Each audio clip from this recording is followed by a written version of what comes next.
कि सरकार का रिलेशन सिर्फ गरीब लोगों से होता है, अमीर लोगों का उससे कोई मतलब नहीं होता।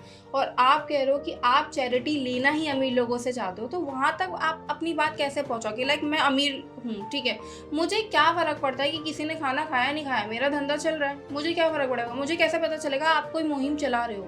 नहीं, नहीं, मैं आप कैसे अप्रोच करूँगी जी, आपको? आपने एक अमीर लोगों को नेगेटिविटी में बिल्कुल काउंट कर दिया, ऐसा बिल्कुल नहीं है।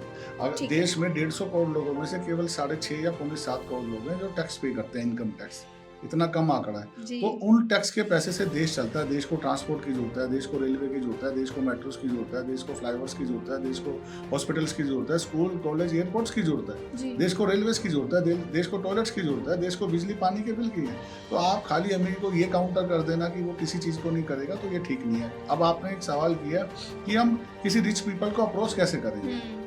देखिए जब भी कभी भी देश पे कोई मुसीबत आती है, कभी देश का युद्ध हो रहा होता है, तो सरकार गवर्नमेंट की तरफ से चीज़ें एक मैसेज छोड़ती है कि अपील की जाती है कि हम ये काम करने जा रहे हैं, तो कोई सपोर्ट कर रहा है। तो जैसे एग्जांपल के लिए भी कुछ साल पहले बाढ़ आई थी, बिहार के अंदर बाढ़ आई थी, तो लोगों ने बढ़ चढ़कर एक सहयोग किया था बिहार फूड के लिए, फ्लड जिसे कहा जाता है।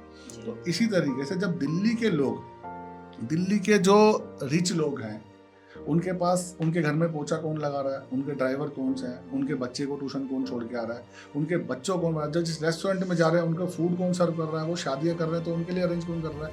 तो जो ये फंड आएगा ये उन्हीं लोगों के लिए तो जाएगा जो बिल्कुल लोअर क्लास के लोग हैं। ओके। आप ये समझिए कि अगर लंच और डिनर का बेनिफिट मिलता है तो उस आदमी पे जिसकी इनकम 10, 12, 15 हज़ार है या जो पे नहीं कर सकता उसे इजीली फूड प्रोवाइड होगा। तो हमारी राजधानी दिल्ली जो वैसे कैपिटल है और दूसरे खाने के मामले में नंबर 1